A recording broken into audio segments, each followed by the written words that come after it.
SLT Mobitel Home Broadband සමගින් non-stop ගමනකට data බෝවන්. SLT Mobitel Home Broadband සමගින් non-stop ගමනකට data බෝවන්.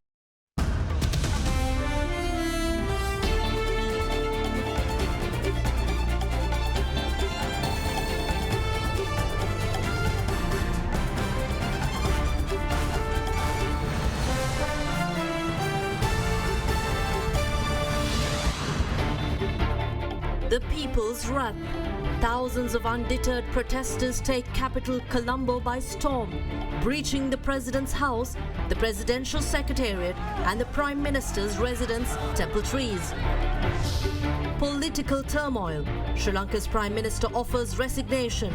President says will respect any decision by political party leaders. Pay heed. Party leaders in last-minute crisis talks after chaos want both president and prime minister to resign immediately, allowing Speaker of the House to become acting president. Ensure political stability. There should be no delay in ensuring transition to political stability of the nation. Calls Sri Lanka's apex body for lawyers. All this and much more coming up tonight on First at 9. This Saturday, the 9th of July 2022. නව life බොයි කොහොම ස්වභාවික කොහොම සාරය සමග හානිකර පැරබන් රහිතයි. From AdaDerana, this is AdaDerana First at 9. Live from Studio 24 in Colombo.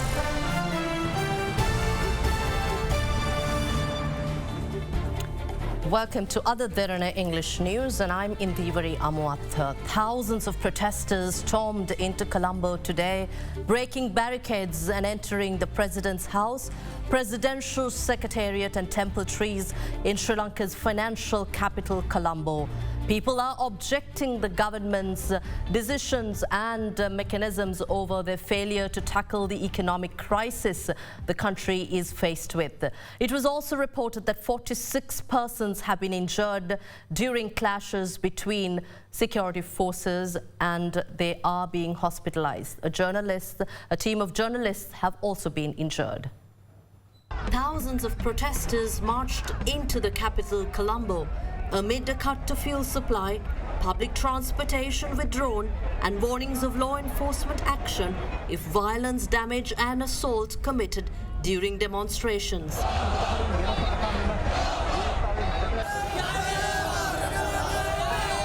The mass protest planned for weeks to exert pressure on President Gotabaya Rajapaksa and his government to resign due to their failure to prevent the ongoing economic crisis saw thousands voice slogans in unison.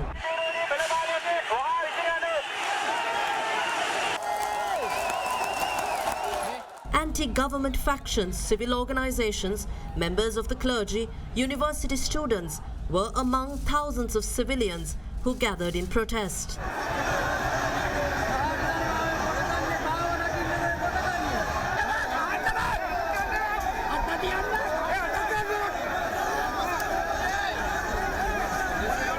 Upon arriving in Colombo, the protesters marched towards the president's house in Fort via the Chatham Street, holding placards and chanting anti-government slogans.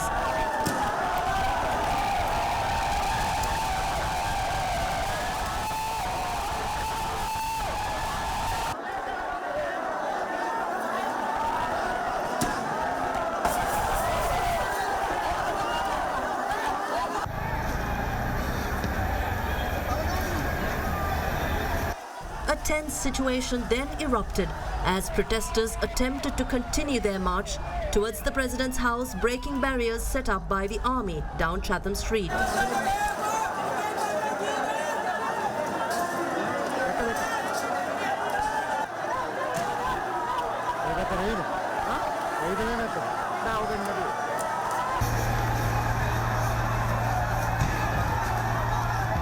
Police then fired tear gas and water cannons at the protesters to bring the situation under control.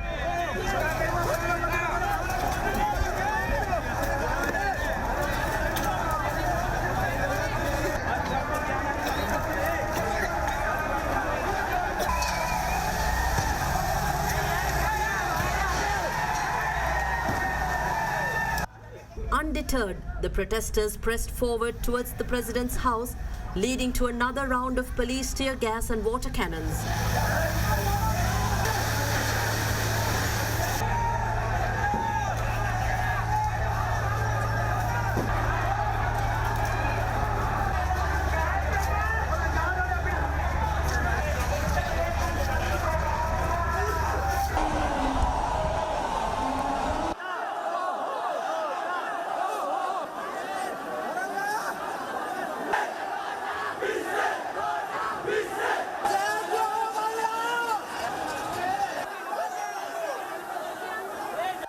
Amidst the chaos, police and army obstruction, the protesters managed to breach the president's house.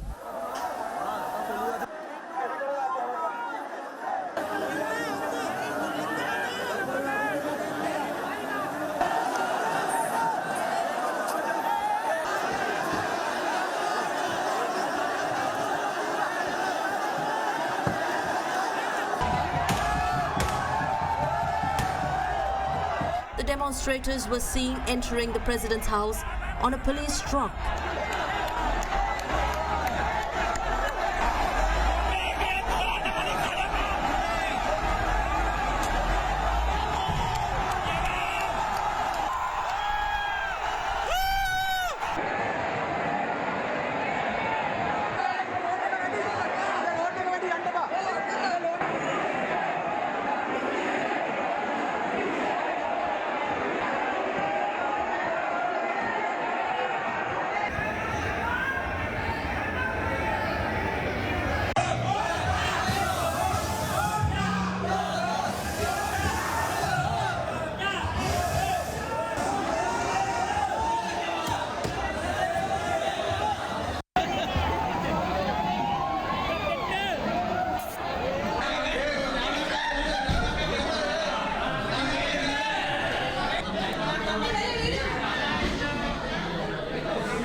They then managed to breach the presidential secretariat opposite the Golface Green when security at the premises was beefed up.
later in the afternoon, protesters breached the official residence of Prime Minister, the Temple Trees, in Kolpiti.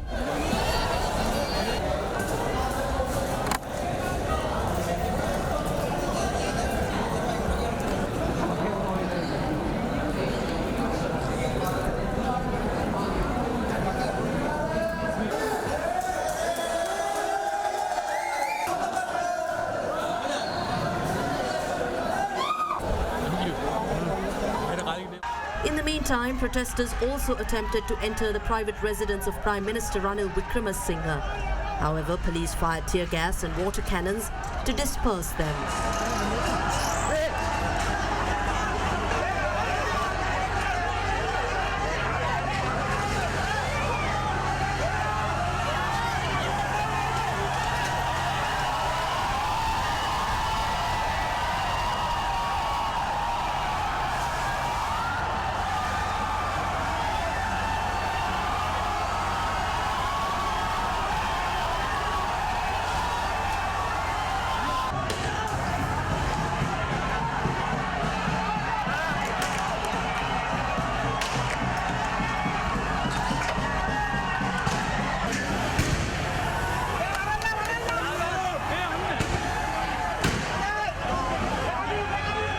So far, 46 individuals have sustained injuries due to tense situations between the security forces and protesters. Hospital sources confirm that 3 of them are in critical condition.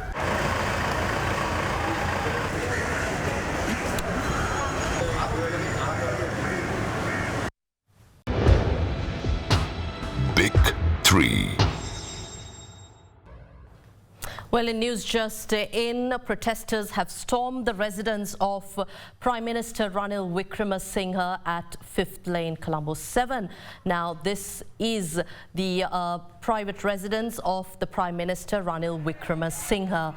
The protesters continued to move forward from barricades and other security forces personnel who have been preventing the protesters from moving forward. However, undeterred, protesters continued to move into the private residence of Prime Minister Ranil Wickremesinghe, located down Colombo 7.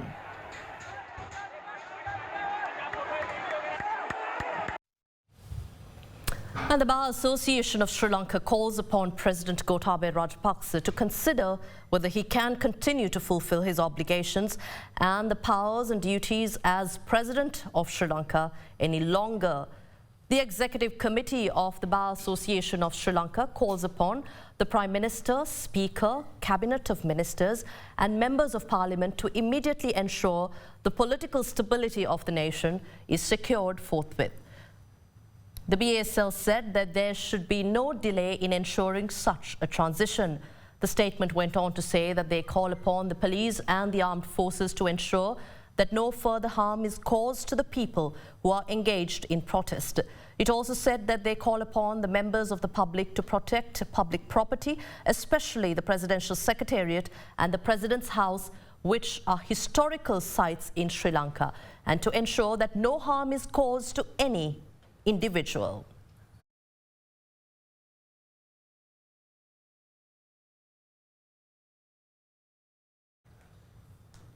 Now, following the mass protests that erupted in Colombo, Prime Minister Ranil Wickremesinghe convened an urgent meeting of political party leaders to discuss the current situation. According to the Prime Minister's office, President Gotabaya Rajapaksa has informed the Premier prior to the meeting that he would respect any decision taken at the meeting of political party leaders. The main opposition, Samagi Jana Balawegaya, boycotted the meeting convened by Prime Minister Ranil Wickremesinghe. Now, Dallas Alahap Peruma, taking to Twitter, said that the party leaders convened and the decisions taken were that the President, Gotabaya Rajapaksa, and Prime Minister must resign immediately and that the Speaker, Mahinda Apabewardena, should become acting President. Parliament must be convened within a week to elect a new President by parliamentary majority, and in the same week, a coalition government must be formed representing all parties, and substantial socio-political reforms are brought about to take place. In the meantime, he also urged the public to maintain restraint and behave peacefully while keeping their hopes for a bright future open. In the meantime, in a tweet, parliamentarian of the Samagi Jana Balawega and leader of Sri Lanka Muslim Congress Rauf Hakeem too said that the speaker will take over as temporary president if the president tenders his resignation. SJB parliamentarian Dr. Harsha De Silva tweeted that speaker will act for president for a maximum of 30 days. And Dr. De Silva also said that president for the remaining of his term will be elected from Parliament. Following the decision of Parliament leaders that President and Prime Minister should resign, the Speaker has taken steps to inform them of this decision. Prime Minister Ranil Wickremesinghe meanwhile communicated to the party leaders that he will step down and hand over power once an all-party government is established. He said that he proposes the president to establish an all-party government, considering the fuel issue and a food crisis in the country. He also said that heads of the World Food Programme are expected to visit Sri Lanka, and these are important factors to be discussed with the IMF.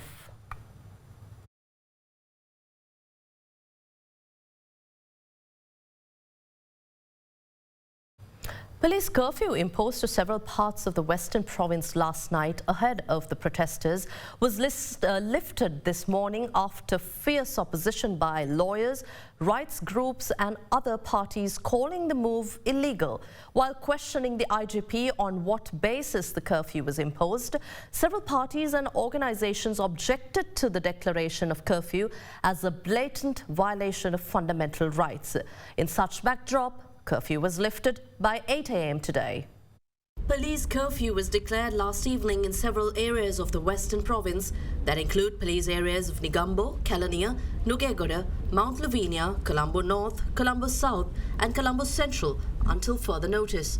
The measure, imposed a day before planned mass protests against the government, came under heavy criticism by several organizations and political parties. Issuing a statement last night, the Bar Association of Sri Lanka said that the police ordinance does not have provisions for the imposition of a police curfew.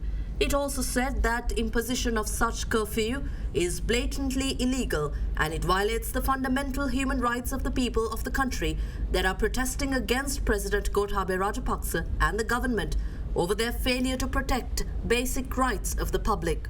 The BASL also questioned the Inspector General of Police under what authority the curfew order was declared. The statement went on to say that the declaration of curfew, clearly intended to stifle the freedom of expression and dissent, will gravely harm Sri Lanka's economy and affect the country's social and political standing. Also in a statement, the Human Rights Commission of Sri Lanka said that the act of imposing curfew arbitrarily is illegal and the order violates basic human rights of the people by unlawfully restricting their right to movement. While calling the IGP to inform the public of the basis of the order, the Human Rights Commission directed to immediately recall the order. Meanwhile, in a tweet, opposition leader Sajith Premadasa expressed his objection, stating that the IGP had no authority to declare police curfew. He also said that the IGP is constitutionally required to protect the fundamental rights of the people, including the right to dissent. Chairman of Sri Lanka Freedom Party, former President Maithripala Sirisena, defined the imposition of police curfew to suppress the struggle of free and peaceful unarmed people as a cowardly act by the government. Due to massive objection from several parties and organizations, police curfew was lifted at 8 this morning. We just heard news just in that the personal residence of Prime Minister Ranil Wickremesinghe has been breached and set on fire. We have news and visuals coming in of the situation outside the residence of Prime Minister Ranil Wickremesinghe, which you can see right now. His residence was stormed by protesters who have been demonstrating in Colombo throughout the day, calling for the resignation of President Gotabaya Rajapaksa, the Prime Minister of Sri Lanka, and to bring about stability and solutions to the ongoing economic crisis. Protesters stormed the President's house presidential secretariat and the official residence of the Prime Minister, Temple Trees, earlier today. And in news just in, these visuals are rolling into our studios. The residence of Prime Minister Ranil Wickremesinghe, this is the private residence of the Prime Minister in Colombo, has been set on fire. We move on to bring more news throughout the day as AdaDerana 24 covers the ongoing developments of the situation developing in Colombo. We just saw visuals of Prime Minister Ranil Wickremesinghe's personal residence torched by protesters.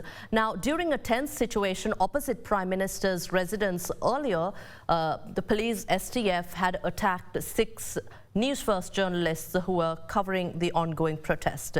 Moments after the attack, fellow journalists rushed to the scene and they too were obstructed by security forces personnel. The STF officer who ordered the attack has been identified as SSP Romesh Lenage. Police spokesperson SSP Nihal Taldua stated that disciplinary action will be taken against the officer. The spokesperson said that the IGP has instructed to take immediate action to conduct an investigation into the incident.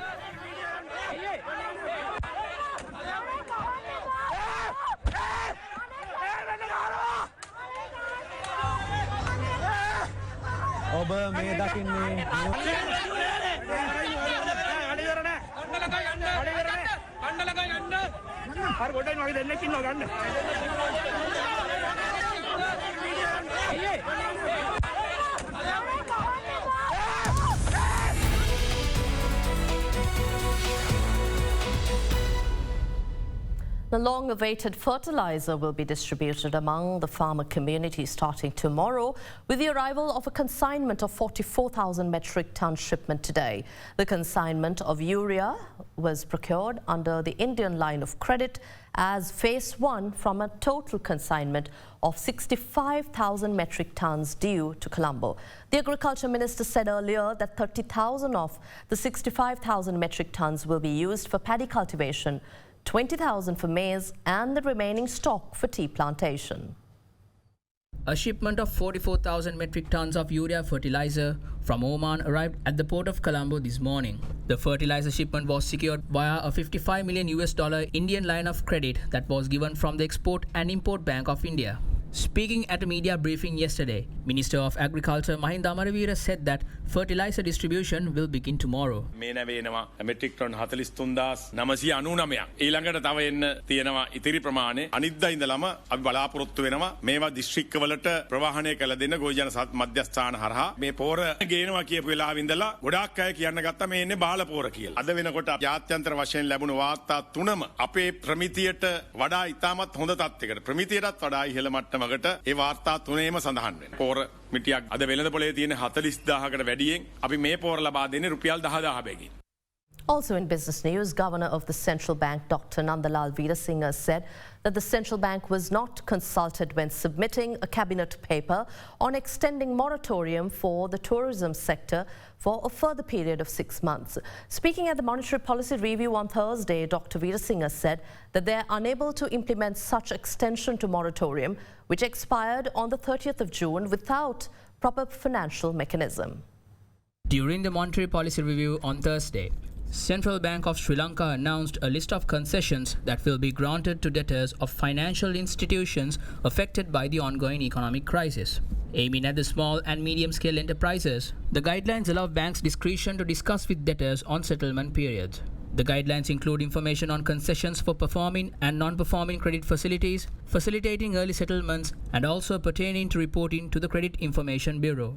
Early in June, Cabinet co-spokesperson Manushanana Kara announced that a cabinet decision was taken to extend moratorium granted to the tourism sector by a further 6 months until 31st of December as it was expiring on the 30th of June. With that being the case, absence of a moratorium extension for tourism industry was questioned by journalists at Thursday's Monetary Policy Review of the Central Bank. said that to give a 6-month moratorium for the tourism sector. But there are ifs and buts with these things, and the government, the banks have the discretion to decide. But the cabinet said now 22 days ago to give a specific this thing for 6 months for travel sector. We are saying that cabinet proposal was submitted by the Minister of Tourism, but we were not consulted. Usually, if a cabinet paper is presented to the government, that paper should contain how that is financed as well. So without any financing mechanism, if the cabinet has approved or give them a moratorium and how without any mechanism, I think central bank is not in a position to implement. Moratorium means there's a gap in financing. Banks will have to find liquidity. So this is the... If I may also clarify, the decision is not to give that 6 months. The decision is the finance minister has mentioned we cannot give en bloc concession. Therefore, the governor has been requested to look into that finance minister's views and provide adequate whatever the relevant concessions to the tourism industry. The cabinet decision is not to give 6 months. There is no decision as such. I mean, cabinet can't make that decision because there was no financing. That is why they have asked central bank to consider. This is the result of not only that cabinet decision, there has been requests coming from SMEs as well because of the difficulty. That's where we have considered all the small and medium enterprises, especially those who are finding difficult to offer that concession. On AdaDerana 24, we continue to bring you uninterrupted coverage of the developments in Colombo as Colombo is tensed and tensions continue. Prime Minister Ranil Wickremesinghe's private residence on 5th Lane in Colombo was set on fire moments ago by protesters. A group of protesters entered his house and set the place on fire.